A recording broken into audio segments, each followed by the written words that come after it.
di daerah itu banyak kasus begini loh. Anak yang dirujuk dan kemudian sampai di rumah sakit itu baru 7 jam meninggal dunia. Omikron ini justru karena ringannya gejala itu kita tidak anggap dia sebagai COVID. Ya kadang-kadang seperti itu. Jadi sebetulnya kasusnya sudah banyak, tetapi karena testingnya kita belum diarahkan ke Omikron, ya, jadi mungkin saja kita belum terlacak. Akar utama anak terjadi stunting ini adalah karena di dalam darahnya kadar asam amino esensial itu sangat rendah.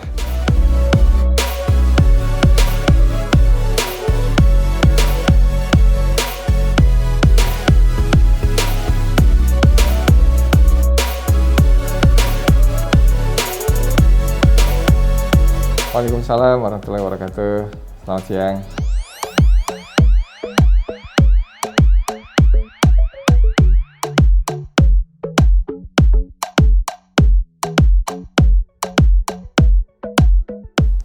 Ya, kita kan masih banyak tingginya angka kematian bayi dan juga angka kematian balita ya. Kalau kita lihat di daerah itu banyak kasus begini loh. Anak yang dirujuk dan kemudian sampai di rumah sakit itu baru 7 jam meninggal dunia. Ya. Atau datang dalam kondisi yang sudah sangat berat.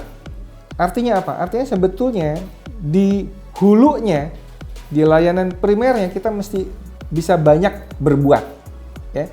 Jadi networking di situ, bagaimana tenaga kesehatan di layanan primer itu mengenali kegawatan. Ya. Jadi jangan ditunda-tunda, udah gawat baru dirujuk gitu. Ya. Itu pengenalan kegawatan anak. Ya. Ini ada audit kematian. Ya. Itu salah satu simpulannya adalah bahwa kita mesti memperbaiki kualitas rujukan dari daerah ke rumah sakit rujukannya. Ya, jadi saya kira dengan memperbaiki itu saja ya, kita kemudian bisa menggunakan aplikasi misalkan ya, bikin networking, dokternya itu bisa gampang merujuk ya, dia punya rujukan secara online. Ini kan telemedicine juga bisa kita manfaatkan dengan maksimal ya. Itu insya Allah akan bisa mengurangi kasus-kasus keterlambatan rujukan dan pada gilirannya akan menurunkan angka kematian bayi dan anak.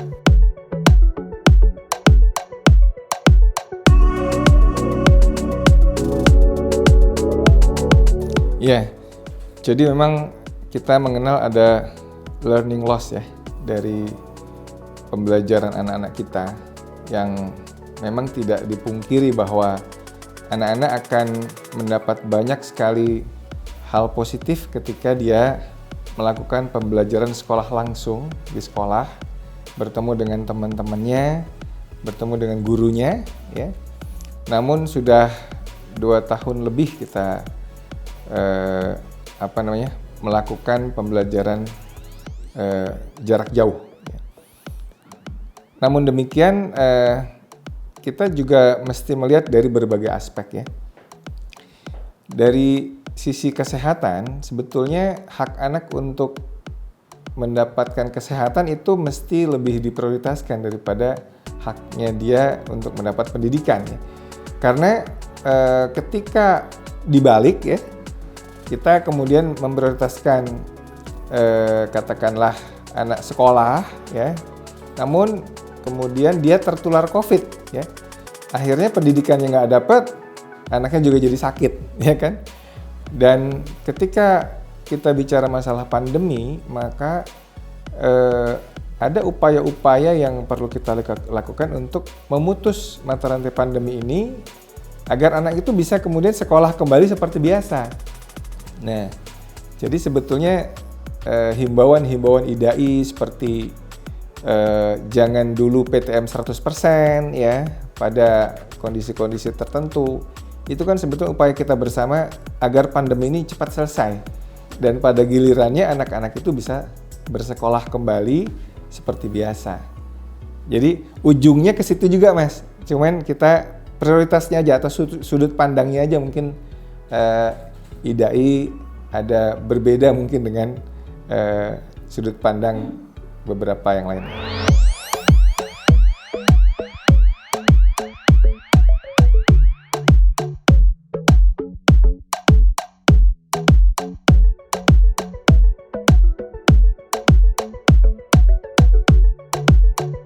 Ya, ini kan sampai per hari ini ya,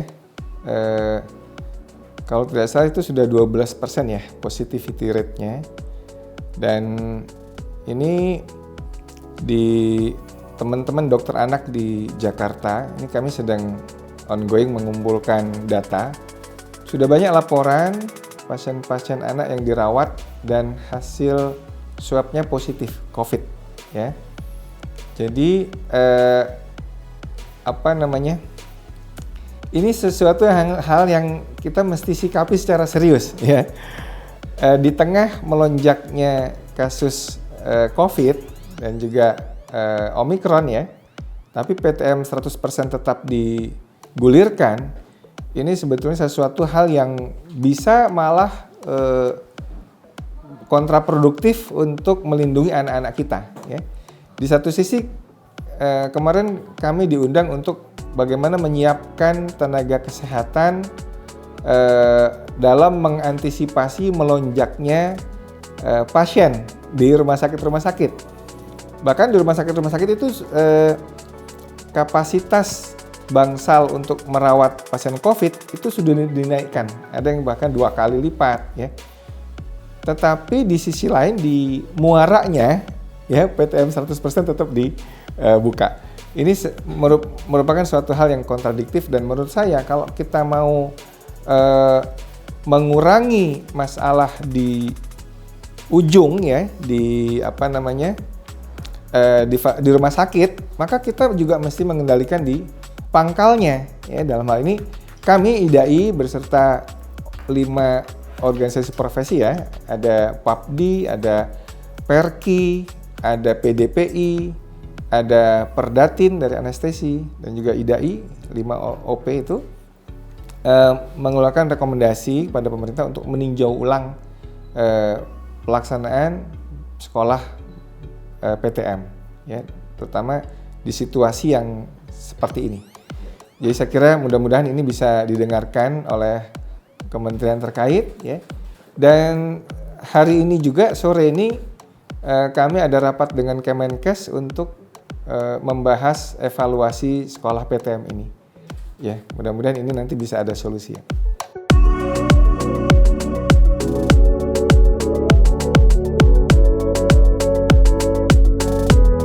Ya, memang betul banyak laporan menyebutkan gejala orang atau anak yang terkena virus Omicron itu ringan ya, berupa batuk pilek ya.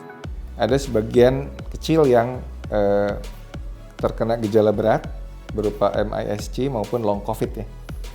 Namun kan karena potensi penyebarannya yang luar biasa cepat ya, Omicron itu bisa secara masif dia menyebar kemana-mana ya. Kalau dia mengenai begitu banyak orang ya, begitu banyak orang terkena, maka yang tadinya persentase kecil ini menjadi banyak juga. Ya, dan kita sebagai dokter tentu tidak ingin ada satupun korban ya akibat gejala corona atau COVID berat ya, termasuk Omicron ini.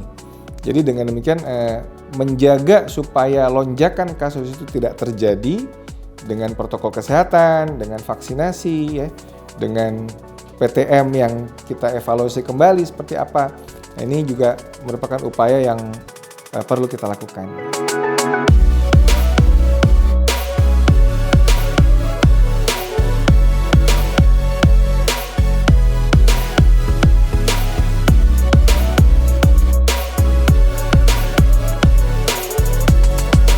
Ya, jadi dari IDAI kami menghimbau semua anggota Ikatan Dokter Anak Indonesia ya untuk lebih waspada lagi dalam menyikapi lonjakan kasus Omicron ini. Pertama, untuk anggota IDAI-nya sendiri tentu lebih memperhatikan aspek proteksi ya. Karena sekarang ini kalau ada dokter yang praktek, pasiennya datang ya, kadang-kadang tanpa gejala atau gejalanya ringan, bisa jadi di swab-nya positif gitu.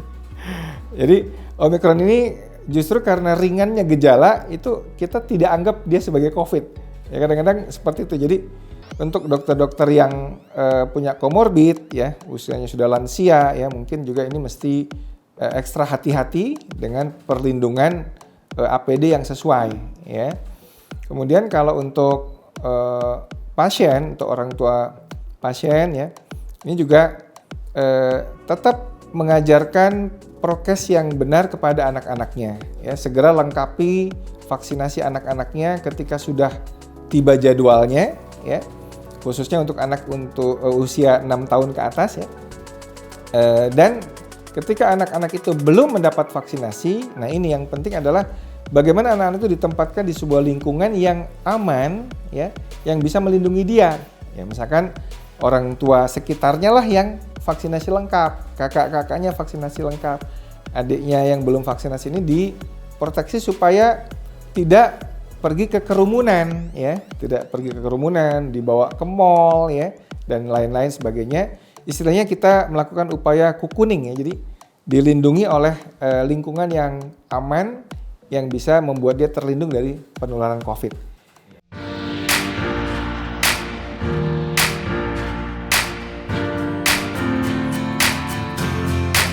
Ya anak-anak kan belum waktunya booster ya. Yang remaja aja baru 2 kali ya. Biasanya booster kan 6 bulan setelah itu kan.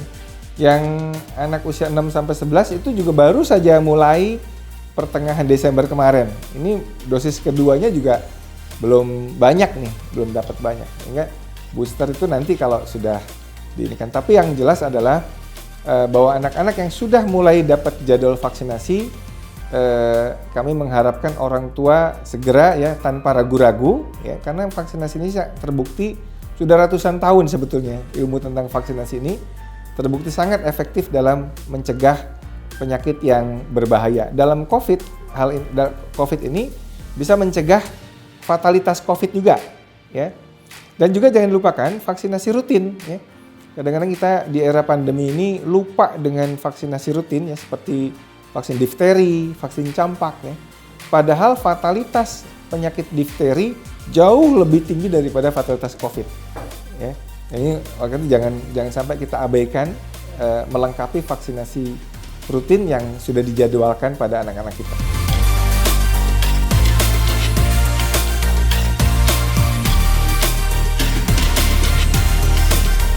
Data pastinya kami masih terus mengumpulkan ya.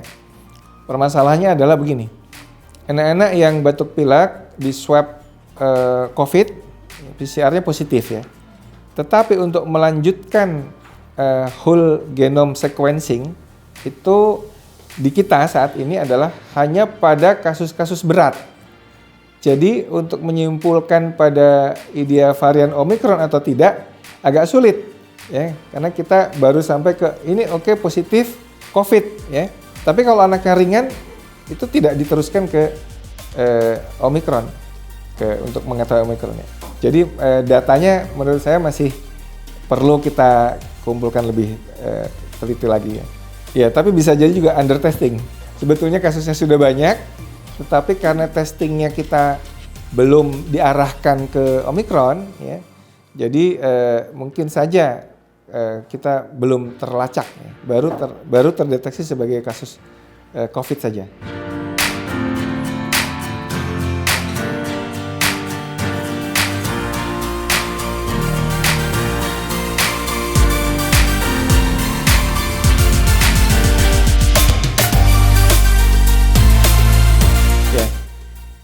Ya kita tahu bahwa sistem imun manusia itu kan makin dia usia tua, dia kan makin melemah ya. Dan kita tahu juga COVID ini salah satu komorbid utamanya adalah lansia ya. Di samping yang lain-lain ya, diabetes, obesitas. Tapi lansia ini karena sistem imunitasnya sudah mulai menurun ya. Oleh karena itu tentu prioritas untuk melindungi masyarakat di kelompok lansia ini memang lebih diutamakan.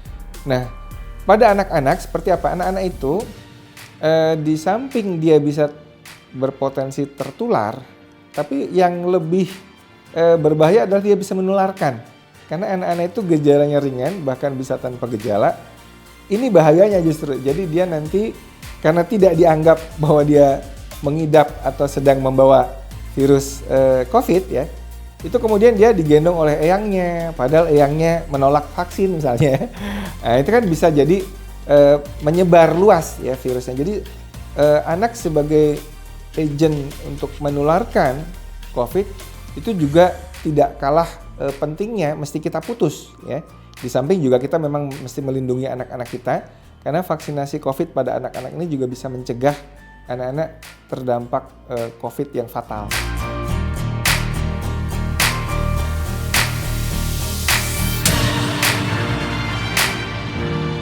Ya, saya kira anak-anak sekarang kan pinter-pinter ya. Mungkin kita mesti bisa menyiapkan dulu. Mungkin orang tua bisa menggambarkan apa sih vaksinasi itu ya. Kalau dia sudah biasa divaksin kan memang juga lebih mudah ya, lebih mudah. Jadi saya kira jangan dipaksa ya, anak-anak itu jangan dipaksa, tapi diedukasi, diceritakan ya, dan juga jangan dibohongin. Nggak sakit kok, padahal kan sakit disuntik itu ya. Jadi mungkin kita bahasanya adalah ini untuk kesehatan, kamu akan sakit sedikit saja, tapi sesudah itu kamu tidak akan merasakan apa-apa lagi. Dan insya Allah seperti apalah kita ajarkan atau kita edukasi anak-anak kita itu dengan edukasi yang benar ya, nggak boleh dibohongi, nggak boleh juga nakut-nakuti, tapi juga nggak boleh dipaksa ya. Nah itu ada satu trik ya, satu tips ya untuk membuat anak-anak itu tidak sakit pada saat disuntik ya. Itu sebenarnya pakai shot blocker tuh. Kalau orang tua juga bisa membeli itu shot blocker, ada di online ya, plastik kuning itu biasanya. Itu kalau orang tua punya bisa dipakai anak-anaknya pada saat setiap imunisasi. Jadi itu bisa meredam nyerinya pada saat jarum dimasukkan. Itu saya sering menggunakan itu, dan anak-anak biasanya nggak terasa pada saat jarumnya masuk. Ya.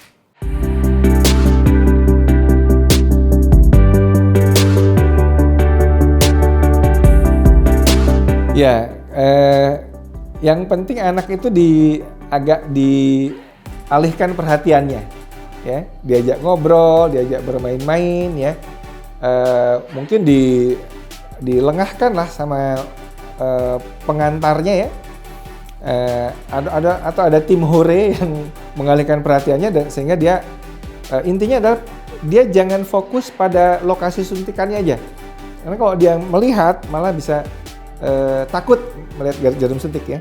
Ini banyak kejadian anak-anak yang seperti lemas atau apa, dikiranya karena vaksinnya, padahal karena respons dia ketakutan pada saat disuntik ya. Ini yang mungkin juga kita perlu perhatikan pada anak-anak.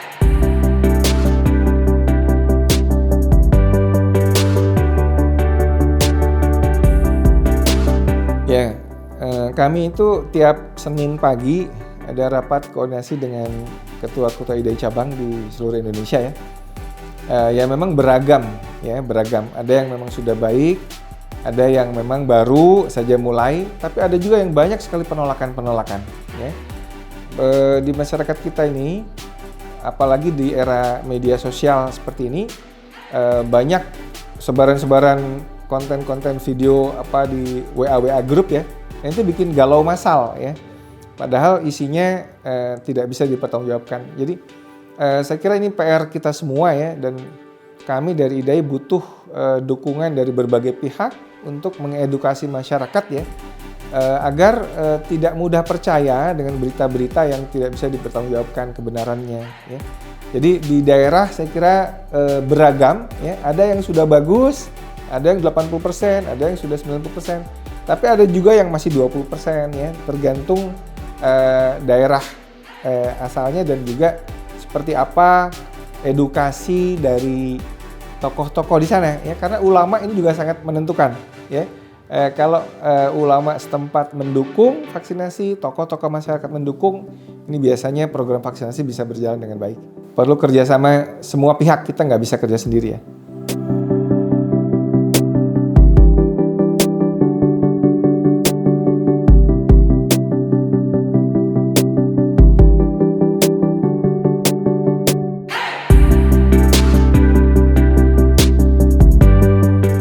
Jadi masalah stunting ini kan sebetulnya masalah perawakan pendek yang diakibatkan kekurangan nutrisi secara kronik, ya. Hal pertama adalah masalah edukasi sebetulnya, edukasi dari orang tua. Kita lihat bahwa akar utama anak terjadi stunting ini adalah karena di dalam darahnya kadar asam amino esensial itu sangat rendah. Padahal asam amino esensial ini adalah sinyal untuk ada satu kompleks protein namanya mTORC ya. mTORC itu adalah sinyal untuk pertumbuhan, untuk anaknya supaya bisa tinggi, ya, supaya tumbuh. Nah, ini sensitif terhadap kadar asam amino esensial, yaitu dari protein hewani. Jadi, sebetulnya untuk mencegah supaya anak tidak stunting, gampang, cukupi asupan protein hewaninya. Ya, jadi bisa berupa gerakan makan telur 2 butir atau 3 butir sehari misalkan, gerakan tiap hari makan ikan, makan unggas ya. Kalau daging kan mahal ya. Tapi yang murah kan itu telur, ikan, itu paling murah dan gampang tersedia. Apa yang terjadi? Beberapa waktu yang lalu saya ke daerah-daerah ya, saya nggak usah sebutkan di mana. Itu ada orang tua yang nangkap ikan, tapi ikannya kemudian dijual untuk beli mie instan.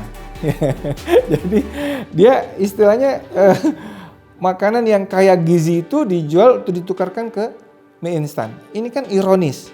Kenapa? Ini karena edukasi. Jadi mengatasi atau mencegah terjadi stunting itu sederhana. Ya, ajarkan orang tua untuk memberikan protein hewani dengan cukup kepada anak-anaknya agar dia bisa tumbuh dengan baik. Ya, jangan terbalik. Ini anak dikasih susu kental manis, yang manisnya itu luar biasa.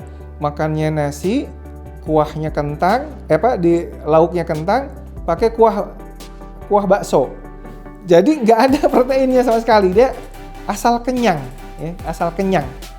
Ini yang saya kira perlu edukasi, ya.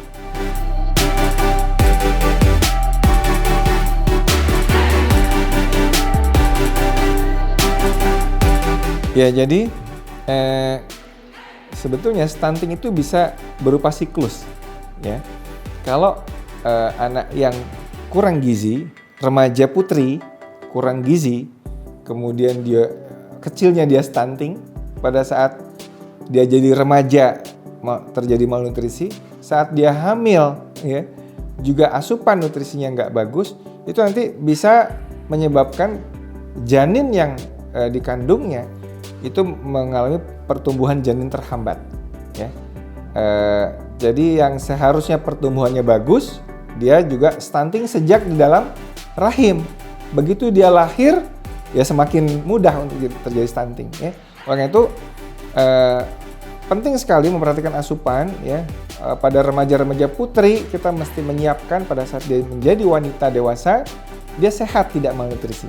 Ya, asupan protein hewaninya, kemudian mikronutriensnya, zat besinya, ya. Dan ini sebetulnya sederhana, edukasi tentang nutrisi yang baik, nutrisi yang sehat ya. Kita ini sekarang dibombardir banyak dengan junk food ya. Junk food ini yang tinggi kalori, miskin nutrisi. Ya, ini menyedihkan sebetulnya. Negara kita, bukan negara kita aja, di mana-mana sebetulnya. Remaja kita ini menjadi obes, ya. Tapi di sisi lain juga banyak nutrisi esensial yang kekurangan, ya. Karena sifat tadi, oleh karena itu kembali edukasi makanan yang benar, ya. Kembali ke makanan sehat yang berupa protein hewani khususnya, ya. Kemudian juga lemak yang sehat dan juga sayuran hijau seperti itu. Kurangi betul junk food, ya, yang sangat tinggi dengan gula, dan ini akan merusak kesehatan, bisa bikin masalah pada remaja yang akan hamil, ya. Jadi ibu hamil itu juga mungkin nutrisinya, saya kira teman-teman Objin ini lebih menguasai ya, tetapi ketika seorang remaja putri menjadi dewasa kemudian dia hamil, ya, ini juga asupan nutrisi pada saat kehamilan juga sangat penting untuk memastikan janin yang ada dalam rahim tumbuh dengan baik.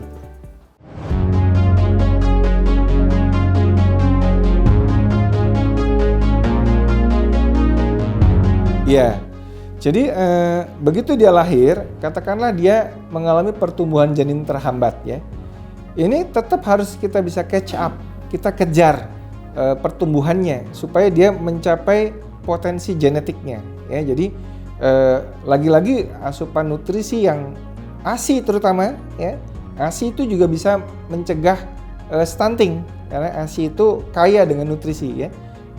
Tentu saja ibu yang sedang menyusui ini juga mesti memastikan asupan nutrisinya bagus ya, khususnya protein hewani lagi-lagi ini agar supaya kualitas ASI-nya juga bagus ya. Kemudian dengan MPASI. Nah, MPASI kita juga masih banyak masalah ya. MPASI kita itu banyak yang double atau triple karbohidrat semua. Sudah dikasih bubur nasi, dikasih labu, dikasih kentang gitu ya. Dikukus itu ya. Jadi pisang pula. Jadi nggak ada proteinnya, nggak ada protein hewaninya. Ini yang juga problem ya. Jadi udah anaknya katakanlah lahir dalam kondisi pertumbuhan janin terhambat tadi, kemudian ASI tapi kemudian MPASI-nya bermasalah karena tidak diberikan asupan protein yang cukup. Jadi saya kira edukasi seperti ini sangat-sangat penting ya buat kami sebagai dokter anak ya. Ini sudah mulai kita dilibatkan untuk ngurusi stunting nih ya. Karena stunting ini untuk mencegah, dan kalau dia masih awal-awal dia cukup sederhana, tapi kalau sudah berat tentu mesti pakarnya ya.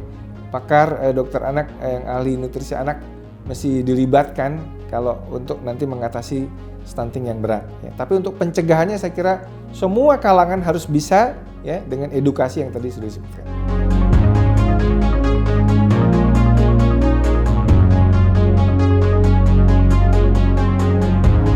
Ada, kami membentuk Satgas Stunting ya. Itu dari periode yang dulu juga memang sudah ada, dan kerjasama dengan berbagai pihak ya, dengan Kemenkes, dengan BKKBN ya. Ini terus upaya untuk menurunkan angka stunting ini sesuai dengan memang program pemerintah kita ya. Ini terus kita dukung dengan semaksimal mungkin.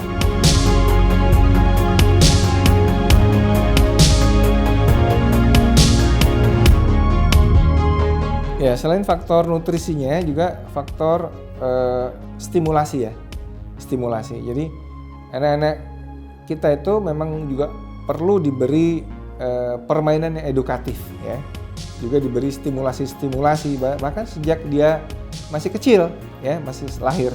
Ini kalau dalam konsep tumbuh kembang anak itu kan ada kebutuhan dasar ya, yang kita kenal dengan asuh, asih, asah itu. Diasuh itu diberi nutrisi yang baik ya, diberi imunisasi yang lengkap ya kan, diberi pangan, diberi sandang ya. Kemudian asih, ini kebutuhan emosi. Jadi jangan kita lupakan menyapa anak-anak kita itu ya, walaupun baru lahir, bayi baru lahir itu kalau diajak ngomong ya, ibunya datang dengan senyum, itu beda loh dengan ibunya datang tanpa ekspresi ya. Jadi sejak kecil sudah diberi asuhan emosi yang bagus ya. Kemudian juga diasah, diberi stimulasi. Nah, konsep pendidikan kita itu sebetulnya haruslah memulai dari rumah. Di rumah itu sudah merupakan tempat pembelajaran pertama bagi anak ya. Jadi orang tua itu mesti menstimulasi anak-anaknya dengan pertanyaan-pertanyaan sederhana supaya otaknya sudah diasah dari kecil ya. Kita tahu konsep homeschooling kan, belajar di sekolah ya. Nah, sebenarnya konsep homeschooling ini sangat cocok di era pandemi ini, ya kan? Ketika orang-orang takut ke sekolah, PTM-nya kemudian kalau diliburkan, orang kembali ke konsep homeschooling. Homeschooling itu ya membuat anak itu bisa self learning, memanfaatkan berbagai sumber daya yang ada untuk pembelajaran.